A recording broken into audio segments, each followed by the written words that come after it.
All right. So this is the point of the show where I told you guys we're going to talk about it. We gave Pokemon Go a small little place in last Friday's episode with SamMachkovech, and apparently that wasn't enough because the game is taking off right now, essentially, to put it lightly. And joining us to talk about it again, actually, is SamMachkovech from Ars Technica, because a lot happened this weekend. How you doing, Sam? Hello, everyone. I come bearing an important app that appears to be sweeping the world. Appears to be. It like sucked up all the tech news out of the sphere. There's hardly anything else to talk about because everybody is writing articles about Pokemon Go. Well, there's a lot to be said, as you've noticed. I mean, gosh, where do we even begin? I've been committing crimes. I've been finding dead bodies. I've been breaking into old men's homes. It's a fruitful Pokemon Go world for me. So I've even read headlines like Pokemon Go is already changing lives. Tell us, is Pokemon Go changing your life? What's funny is it was about a week before it actually came out that I said, no one is going to play this thing. Yeah. To me, there wasn't very much in the way of actual gameplay to it. I'm looking down to remind myself of how boring it is. No, there was a closed NDA stricken period for fans. It wasn't even for press. And I snuck on. They didn't check my name or credentials, even though my last name, as you can see right there, is very easy to Google. And I just found it wasn't very interactive or interesting. But what's changed is that they've unleashed it on the world and made it free. It's very high profile just by default. Nintendo doesn't have much in the way of smartphone apps. Miitomo did quite well, but Miitomo didn't have this sort of real life, everyone's going to be doing this in geolocation ways together. Mm-hmm. So it's that name cachet of Nintendo, that geolocation. I've started calling it a combination of a Fitbit and a slot machine. Pokemon Go really hits the endorphins in those two big ways of getting you out and walking you around, having you walk around in the real world and rewarding you for that. And then also just giving you Pokemon. Just here you go. Tap the screen a few times, you've got a Charmander. Do it again, you've got a Pidgey. It just throws crap at you for free very easily. It's not that challenging. There's not much of a game to it. So there's that social aspect as well that has really crept up, where everyone feels like they have this secret app, where everybody on the streets of Seattle all weekend, I saw a dude run into a sign while he was catching a Pokemon. I mean, it's the end of the world, pretty much, as far as I'm concerned. Pretty much it's just groups all together. They're together, but they're all doing this. Or they look on the map. Oh, there's a creature a certain distance away. Yeah. I'll be right back. Let's go. Yeah. And then the next person will it's like a bathroom break, but for, Charmander. Pretty much. Speaking of bathroom breaks, I was telling Jason before the show.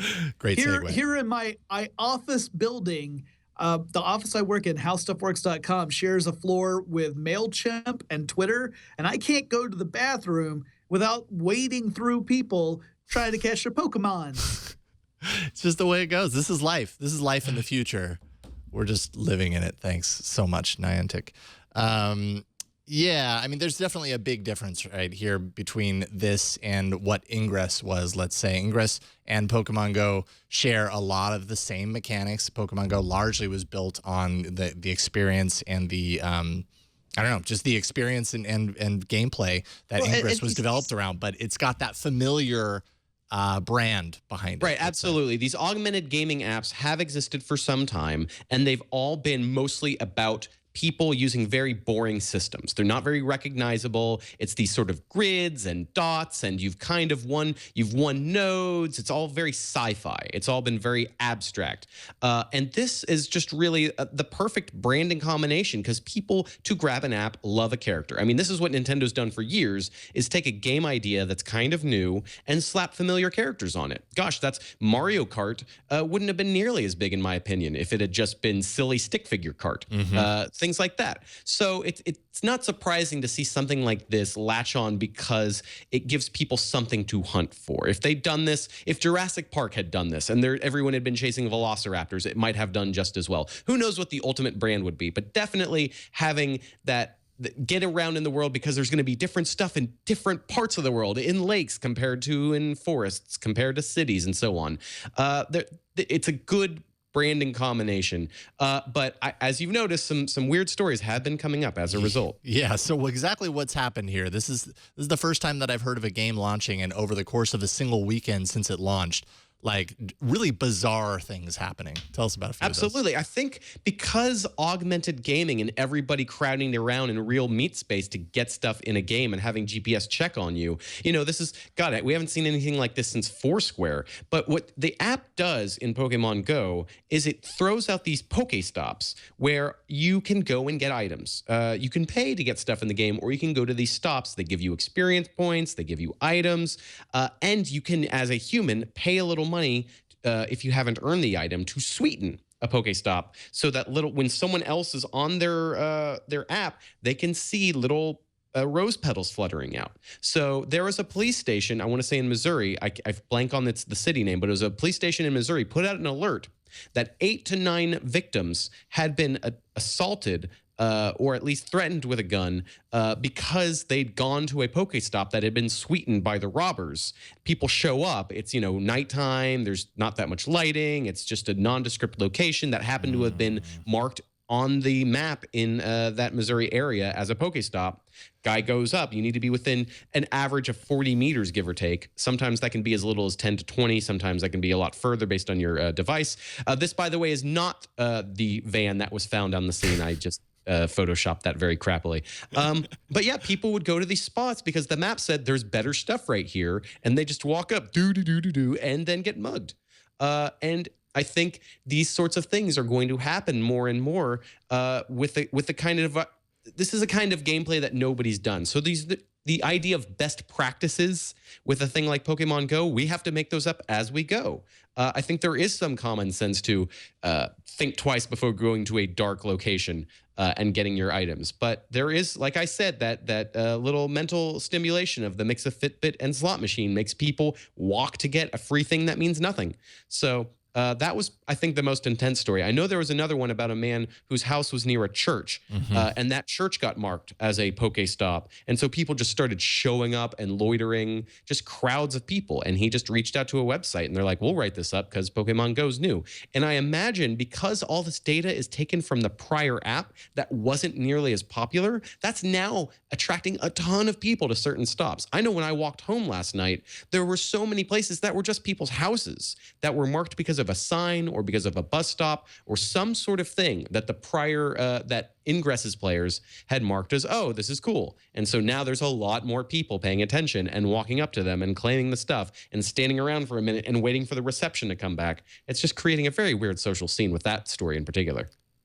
Jonathan, what about longevity? I feel like so often, and it's not a game obviously, but Peach as a social network is the only example I can think of right off the top of my head, where like it came out, everybody was so on board, and it really only lasted a week, and then it fizzled out and died. Now, granted, Peach is very different. Peach is not Pokemon, but do you think Pokemon Go as a game has the longevity to keep this momentum? Or I mean, at some point it has to die off, right?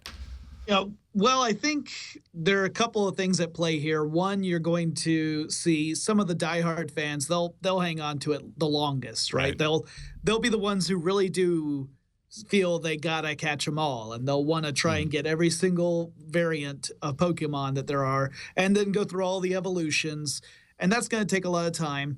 But like what Sam was saying earlier, the gameplay elements of this app are pretty limited. There's not a whole lot to it. There needs to be a lot more functionality built into the game. A lot more actual game needs to go into the game for it to have retention, I think. Otherwise, you're going to see people who say, well, this is kind of fun and all, but it's really not that different from when Google did that April Fool's joke a couple of years ago in Google Maps, and you just wandered around Google Maps and collected Pokemon that way. This is just a little bit beyond that, where you actually have to physically go to different locations. Right. But you can argue that there's not much more of a game there than what was in that April Fool's joke. Sure. I think the biggest thing is that there's very limited social matter to this. You in real meat space are like, oh, other people are playing this. That is interesting. That's a conversation starter. People are finding themselves strangely united by their desire to catch Pikachu. However, the game doesn't have really good social systems beyond, oh, if I use this item, I can attract people to my spot. You're essentially, the game rewards you for time. The more you play it, the more stuff you get. The more you tap it, the more stuff you get. But it's not, and that's it. It's time investment. It's just making the time to tap, as opposed to learning the systems, becoming a better Pokemon trainer, understanding the differences between water and fire and electric and all these sorts of things, and creating teams and battling. Nintendo and Niantic have said that there's more to come, and that is going to be necessary if people are going to socially engage. Pokemon makes sense for this because it was built with the link cable in mind back when the original Game Boy, I think it was not even Game Boy Color, it was the original Game Boy that ran the first Pokemon, and you needed the stupid link cable. And kids put up with this because it was so cool, because the game was built for this player-on-player battling. Goodness, if they get that working in this, if they actually build, but that would make it a legitimate Pokemon game. This is not that. And Nintendo's very careful about how its official games are launched. It's tiptoeing into the smartphone world with something like this. The idea is that this is a tease, that if you really want the Pokemon experience, Nintendo would much rather you buy a 3DS or their new system or whatever the heck. Like, Nintendo really needs to make a full Pokemon game if they're going to get people to stay, if they're going to get people connected in a social way. Until then, people are going to run out of reasons to reach out to their friends. Friends are what keep you attached to a good app.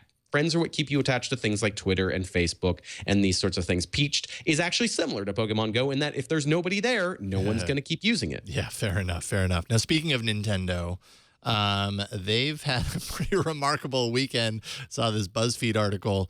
Basically says Nintendo is worth $9 billion more today than it was last Wednesday as a result of this. I mean, that's just craziness. Well, I mean, that's crazy, but that's also, Nintendo has been tanking thanks to the Wii U. Yeah. Japan and consoles just aren't doing that well. People are not buying consoles in their home country the way they used to, and that has affected them on the Nikkei. I think that's how you say that stock market. Like, that has really impacted their Japanese performance on the stock market. And so the NX has only been teased and teased and teased. That saw a drop as well when they had to announce a delay of sorts and to announce a delay to the new Zelda.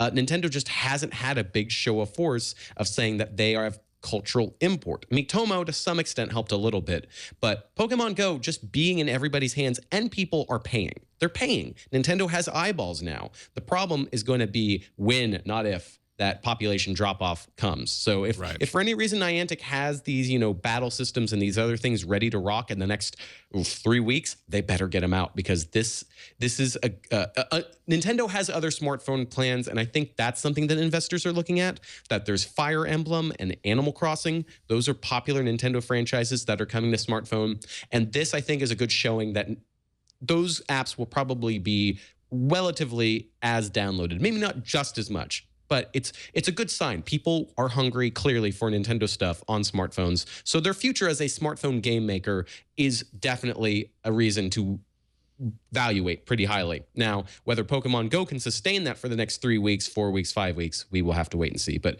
good for anybody who bought into Nintendo stock a week ago. Yeah, no kidding, to say the least.